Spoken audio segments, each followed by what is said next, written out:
Hi, I'm Paul Yeager. This is the MTOM Show podcast, a production of Iowa PBS and the Market to Market TV show. We're getting to the end of crop insurance season, at least one specific part, and we are going to talk with Tony Jesina, who's the Senior VP for Crop Insurance for Farm Credit Services of America. He's in Omaha, but we're going to talk about farming in general from coast to coast and the impact that insurance has had on the industry that he's involved with and agriculture, and how things have changed in just a short amount of time, and some reasons that might sound very familiar if you watch the TV show Market to Market about your floor. That's our tease, and that's our show this week. We're getting into the nitty-gritty of crop insurance and many of the government programs, including what's happening and shaping up in Farm Bill talks, how they're watching that as well. If you have any feedback for me, send me an email at paul.yeager, that's Yeager, at iowapbs.org. We like it when you share an episode. We really like it when you just watch or listen to an episode, so we thank you for that.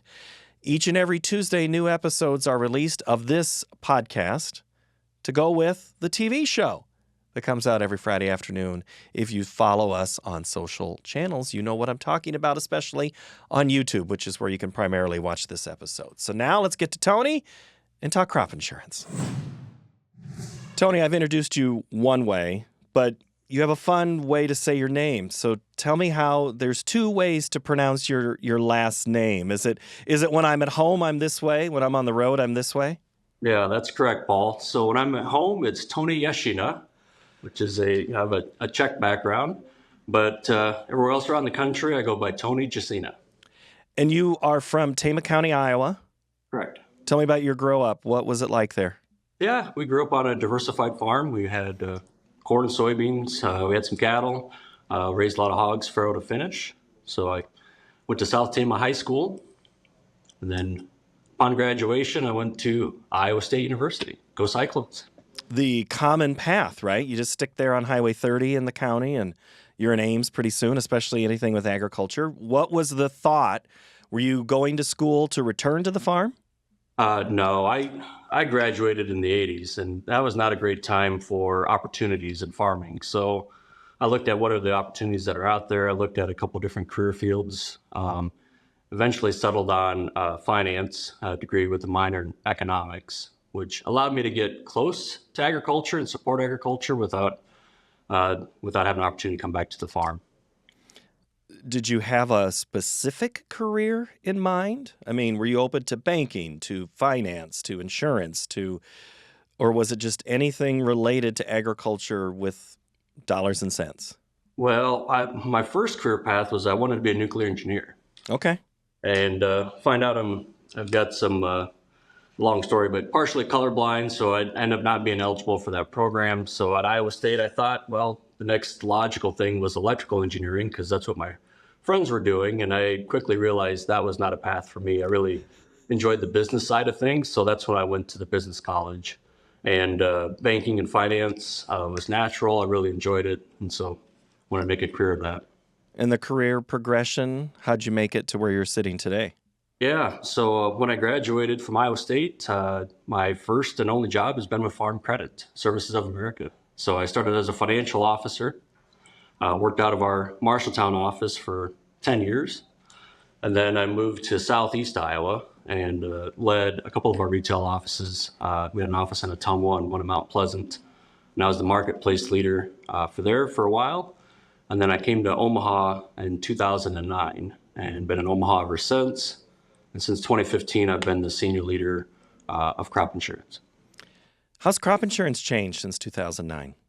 Oh my gosh, it's changed dramatically. In fact, we've been doing some training with our teammates, and since 2011, RMA, the risk management agency that oversees or administers the crop insurance program, has introduced over 300 new different programs and plans of insurance. So it's grown significantly in terms of size and scale and complexity. So it's not your father's Oldsmobile anymore, that's for sure. Do you find that to be good with all those options? I think it's great. And the reason why is those programs aren't being created just for something for the government to do. It's really because there's a demand and desire to minimize the risk or the gaps that exist. And so there's a demand for those types of products and programs. So that's a great thing for producers, is that they are now better able to manage the risk than they were 10 years ago. Do you find that the expansion came at the request of producers, or where did it come from folks like you? I think it's a combined effort, Paul. You look at, visiting with producers, you're asking them what are the gaps and what are the things that they would like to see as far as changes with the program or the products. And so it's listening to producers, and then it's working with folks in the industry to understand, are there different ways to solve those gaps, and working with those parties to come to a better solution. Do you find that so you talk about gaps.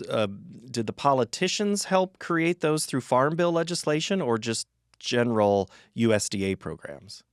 Actually, a little bit of both. The Farm Bill has made, enhancements. So there's, for example, back in 2014, that's when things like supplemental coverage option came out, or stacks for those that are kind of more in the South. Margin protection was started as a pilot. And so those are some things that came as a result of legislation through the Farm Bill. But they also have a process called a 508H process, which allows third parties to work with folks in the industry to create products that might fit, that RMA may adopt. And so we've seen as much usage of those types of third-party groups, the 508H submitters, if you will, to create products as well. I realize this is probably a couple of steps above you, but where is Farm Credit Service as an industry that you're involved with? How close are you watching Farm Bill negotiations and offering suggestions of ways to make sure gaps are filled or improved? Yes, Paul. It's very timely because we're going through that right now. The Farm Credit System and Farm Credit Services America, Frontier Farm Credit, we watch it very, very closely. Not only on a daily basis, but probably an hourly basis. We want to make sure we understand the parts of the Farm Bill that are being discussed, that, what are some ways to enhance it or improve it. So we offer suggestions. At the same time, there's a lot of things in there that are really great. We want to make sure that we work hard to protect those. For example, crop insurance is the only safety net we really have in the Farm Bill. So we want to make sure that we do all we can to protect this critical tool for risk management for producers. So we watch it very close. Do you find there's still a political appetite for it? Yes, there is. And we'll see that it's the only bipartisan bill that really exists in Congress anymore, where you can get both sides of the aisle to agree on legislation, which that's getting to become a short supply anymore as far as one side willing to work with the other. But the Farm Bill is one where you truly have bipartisan support.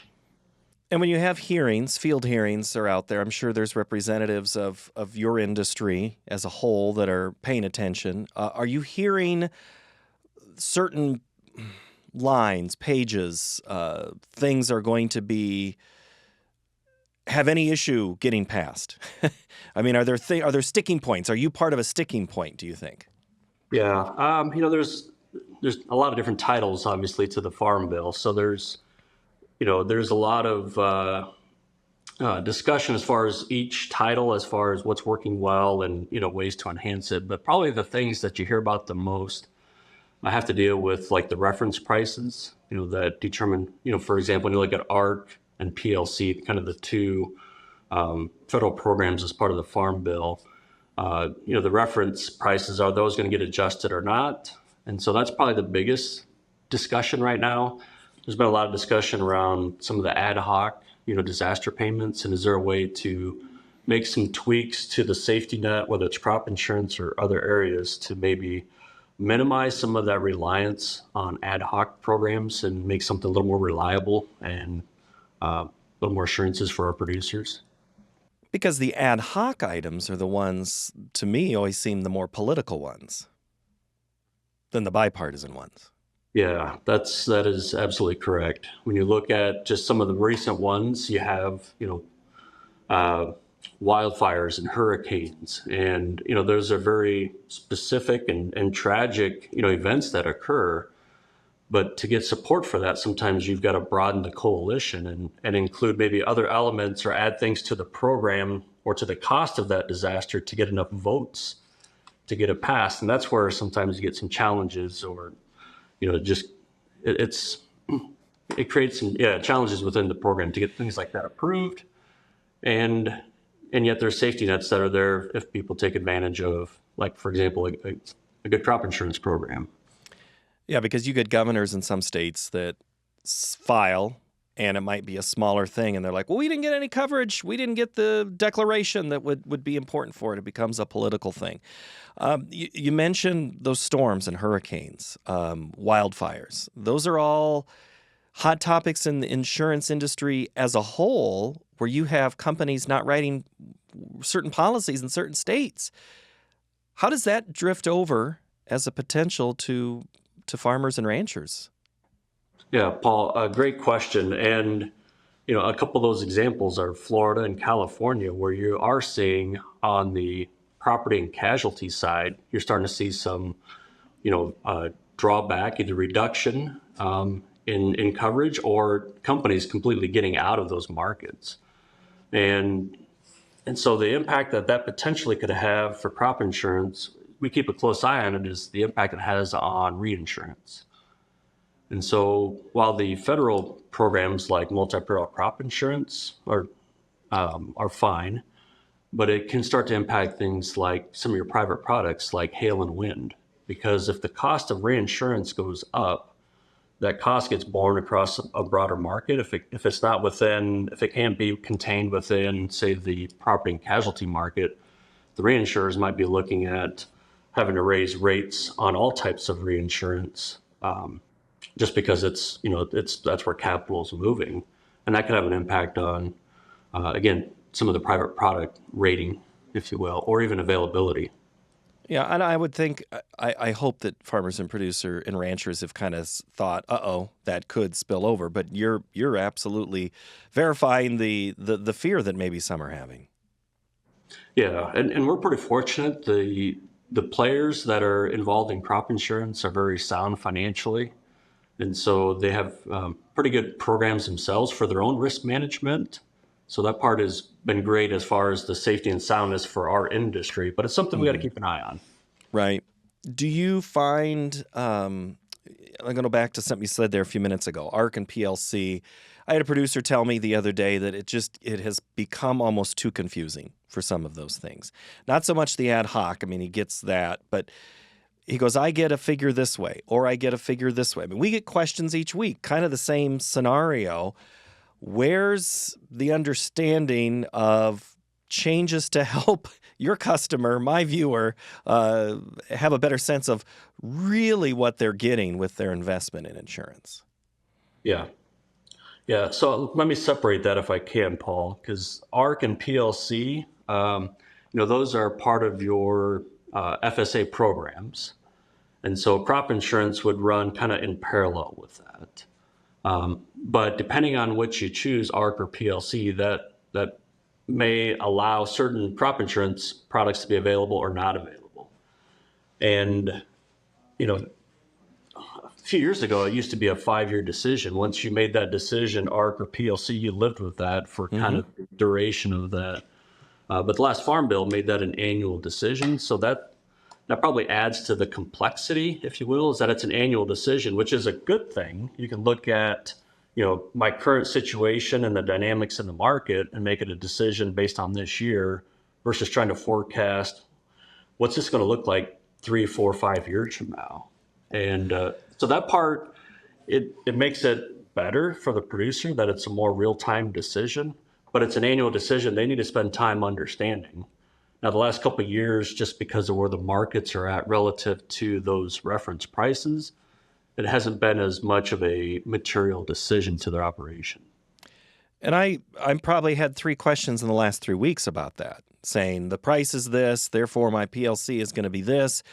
And again, each producer is different in their scenario. So I guess as broad of a brush, you gave me a broad brush on explaining those things. But what's a benefit of one of those programs over the other for a producer? I think it depends on what their outlook is in terms of where do they feel their risk is at. Is it more of the area revenue coverage? Do they see that's where their risk or opportunity is for needing that safety net? Or is it really on the price loss coverage side? And if neither one of those is material, then look at an option that's going to complement your risk management strategy. So, then, that might cause some people not to look at ARC if they don't think it's going to be a viable option for the upcoming growing season. But, it is individual, for each producer. I guess in that sense, does each producer help or hurt themselves each year? I mean, they have their opportunity right there when it's not that 5-year window that they have to decide for, but it's the annual window. Correct. So it's stressful. It is stressful, absolutely. And that's why I'd say our agents spend as much time explaining all those elements that go into it. So then once you understand, okay, what are my decisions I've made relative to FSA, then I can talk about my risk management plan. Mm-hmm. Now, the good thing is where it's an annual plan, you don't have to live with a bad decision for 3, 4, 5 years. It's annually. I can make a data-driven decision today based on, again, what's that producer's outlook for the upcoming season and where they see their risk at. And we have a deadline coming up, right? On another program? Deadline. Yeah. So September 30th is the normal sales closing window for fall crops. So things like wheat, but also a newer type of product called margin protection. Now, September 30th falls on a weekend, so it's really going to be the first Monday. So October 2nd is technically the deadline this year. But that's a key deadline coming up that producers need to understand and evaluate if there's an opportunity there to take some risk off the table. What is reasons for taking advantage before the end of September? What do I need to do? Yeah. So we'll talk about margin protection. So the key thing to look at is, what are the risks that you see for your operation? What am I concerned about? And most producers, there's a very, very high percentage of producers. I think it's 96, 97% of producers in the Midwest take a revenue protection crop insurance policy. So they're concerned about price and yield, typically. And margin protection does the same thing. It allows you to look at price and yield, but also a certain bundle of inputs if you're concerned about those prices as well. Now, one reason to consider margin now is if you look at just the markets and what's your view of volatility of the markets, what's your view of volatility of input prices when you think about, for example, what's happened with fertilizer the last couple of years. When you look at, I'll just pick on corn for a second. A year ago, producers that locked in a margin protection policy, the price they locked in was $6.11. The next window to take risk off the table is with your revenue protection policy in the spring, so that price is set into February. Well, by February, that price had dropped 20 cents to $5.91. And then now you look at the harvest price. So if you look at kind of the current market for December futures, you're under $5. And so in a year period of time, our producers have seen an erosion of over $1. If you start looking at, okay, if I'm concerned about that, what's it look like for 2024? And so if you look at just the last 60, 70 days on the markets for corn, you've seen fluctuation of 70 cents a bushel on the 24 December futures. And so if you're concerned about that price getting away, just already looking at $1 erosion of 23 markets to 24, if you're concerned about that, you may want to consider taking some of that risk off the table now, if that's what you're concerned about. It's hard to figure out what to be concerned about most because, you look at that erosion of the market, and frankly, one of the biggest things right now that's moving the market is weather, which then becomes something that might trigger coverage in another area because you have a drought and you don't raise the crop. Correct. Yep. So, but that's the advantage or the beauty of a good crop insurance policy is think of it as being able to put a risk floor under your operation. And so we recommend, if you look at a margin protection policy, also to take another type of like a revenue protection policy in the spring, just because of the other coverages it provides. And you bundle those two together, you've done a pretty good job of establishing a floor, keeping the upside open. And so, best case scenario, if you have a strong risk management program that you've got a floor that protects your cost of production, and you get through the next growing season and you don't collect on that policy because your operation generated more revenue than that, that's a great thing to have. Okay, that's a win. But if the markets don't materialize or weather doesn't cooperate, and you end up with a loss, now you've got that safety net below you, knowing, you know what, I can farm not only another year, but I feel really confident I can sleep at night because I've made a good risk management decision by put a good floor under my operation, leaving the upside open.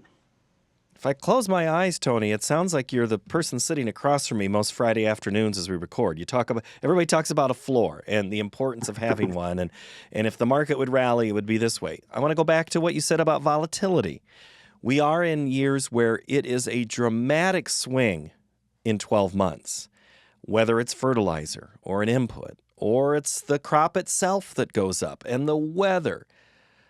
Who benefits from the volatility if they've planned correctly? What's a good scenario here to try to handle volatility? Yeah, there's a risk management piece to it. There's also a marketing piece. And I'm not a market advisor. So, there's others that can help producers understand how to take advantage of merchandising volatility on the market side. But for us, it's more about knowing that we've got our costs covered. So in terms of volatility, you take that risk off the table by putting a floor. And if the markets rally and those markets are above your cost of production, then you've got confidence to forward price and take advantage of those markets, knowing that I'm going to be protected if my policy is structured right, that in case I am short on bushels, I know that my policy will cover me. And most years, if we look back over the last, 20, 21 years, on beans, about 50% of the time, the harvest price is lower than the spring price. And on the corn side, it's like over 70% of the time, the harvest price is lower.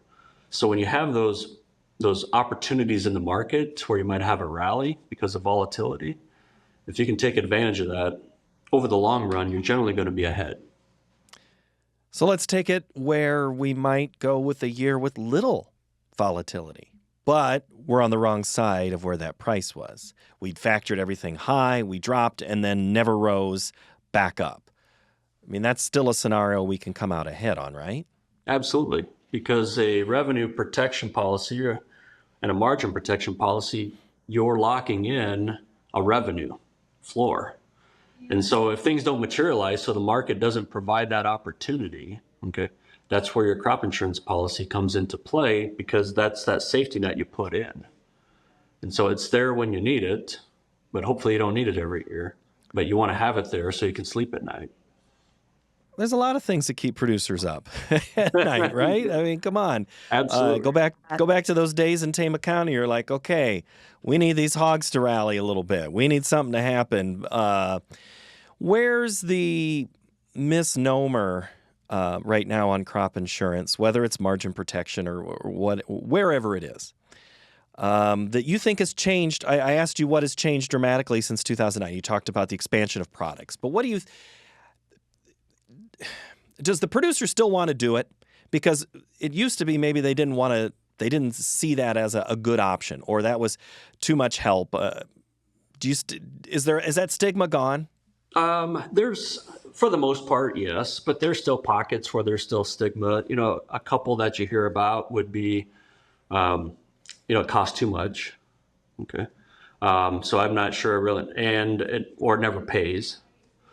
And And so if you look at, you got to look at where your risk is at. And that's where I'd say the big thing that's changed is, let's say you're seeing, you know, years ago, people that offered crop insurance also offered a whole lot of other things. And, we've only had revenue products around since the 90s. And it took almost 9 years, I think, for revenue products to become the predominant. So it's as far as the most predominant policy, which means it takes time for producers and for the agents to understand how these policies really work, where they work well and where they don't work. And you're seeing the same thing as it's just this continued evolution that the more people understand that and looking at making business decisions and taking risk off the table, you're starting to see this evolution in terms of not only types of coverage levels, but also bundling different programs together to be specific to your operation. So that's a big change. But there's still a handful out there that feel like, I'm just going to do what dad always did. I'm always going to take this kind of baseline coverage, and it's more there for a disaster type environment. But that sentiment has shifted a lot, where producers are looking at that and saying, you know what, if I take advantage of what this policy avails, okay, I can do things for my operation, like I feel more confident forward pricing and taking advantage. And so you're seeing people use it more from a business decision to make better business decisions, to enhance their bottom line. All right, Tony, this one's out here. Give me a minute to lay the groundwork on this question. You're a child of the 80s. I'm a child of the 80s. I get asked a lot to talk about on this podcast or on the TV program about, are we setting up for another farm crisis? Do you think that if we had some of the protections that we have now, the farm crisis may have been averted in the 80s? I mean, are there ways that individual producers may have been in better scenarios, or are we talking apples and oranges here? No, Paul, you're spot on. If you look at some of the key triggers that happened in the 80s, and the fortunate thing is, the ag industry has learned a lot of lessons from the 80s. And so if you look at from the risk management side, our programs are way better today than what was available back then. And so could that have helped producers? Absolutely. Would it kept everybody prosperous? Probably not, because it's still a cyclical environment. You still have individual decisions. Okay. So you look at what's available from, as far as the programs that are out there, the risk management programs are way better, provides a much better safety net, better floor. And the second piece of that is if you look at it from the lending side, you look at, majority of producers today have locked in long-term fixed rates. So they've taken that interest rate volatility off the table. And so you look at what happened in the 80s when interest rates started to skyrocket, your costs overnight changed significantly. And then if you had any kind of stress from, weather or markets, and you didn't have a good safety net, you kind of coupled those together, and those contributed to the crisis. But today our producers are, as strong as they've ever been financially when you look at from a working capital perspective. A lot of it's just because of how their balance sheet is structured, how they're managing their debt, and how they're managing the available programs to maximize revenue, really minimize their risk. So if you have a bad year and you might be at 50% of revenue that you expected, I'm just going to play with some broad numbers here. But if protection allowed you to only lose, you may have saved 10 to 20% each year, which didn't put you in a very big gambling position where you had to make sure that you hit black instead of red on the roulette table. I mean, that maybe we wouldn't have had to have these farmers take as big of a chance that they did to leverage themselves to the point of out of business. So we may have delayed it. I don't know. There's not really a question. It's just more, I'm thinking it out loud. When you started talking about it, Tony, that's where it just kind of started to hit. So I guess I'll ask this question so you can actually answer something. Is when we talk about the pace of government, when we saw the options change in the 90s and start to expand, Is that because it took us that long to figure out what happened in the 80s and this is the way we can help producers? Is that maybe why we saw the expansion of insurance and government programs in the 90s? Yeah, I think you saw private industry understand that where some of those gaps and opportunities were, and then they worked with the government to come up with ways to address that. But I'd say a lot of that probably came through private industry. Okay. It was a private industry-driven thing more than. There was opportunities created to help farmers, and that's where were able to expand. Correct. Okay. When you look at your career in crop insurance, what do you think will be the headline that has been the biggest change? You talk about dramatic change. What do you think will be the biggest impact on feeding the world that American farmers do?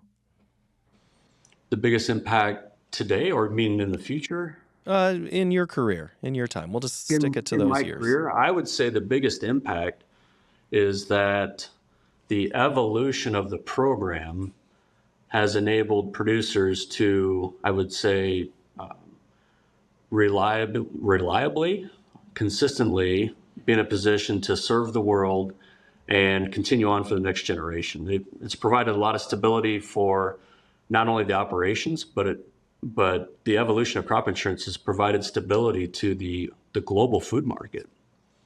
Yeah. I hard to argue against that. Tony, anything else you wanted to talk about that I didn't ask? Well, you mentioned, again, the deadline is coming up, and there's just a lot of opportunities out there that producers need to look at. This isn't just an annual decision anymore. And so I just encourage producers to reach out to their agent. We write more crop insurance policies than anybody else. We feel we're the experts in this space. And we have invested in tools and training to help producers understand what's available to you so you can make a better decision, a data-driven decision for your operation. And so I just encourage producers to not wait until this winter to figure out what you're going to do. You're already locking in inputs for next year. You're negotiating cash rents. You're looking at what's my seed choice is going to be. You should also look at risk management now and look at what risk I want to take off the table today and what risk maybe do I want to wait until my next opportunity, which is in February, to take risk off the table. So I wouldn't dally. I'd get after it right now, at least understand what's available. Tony Jesina, I appreciate the time. Thank you so much. Appreciate the conversation, Paul. Thanks for all you do for the industry as well. Thanks. Thank you. My thanks to Tony Jesina. We talked about Tama County a lot after we got done recording, so that was kind of fun to step back into some of the homeland in the region both of us can share. We thank you for sharing episodes and allowing us to spend time with you. Any feedback for the program, send an email, market@iowapbs.org. I'm Paul Yeager. Have a good one. We'll see you next time. Bye-bye.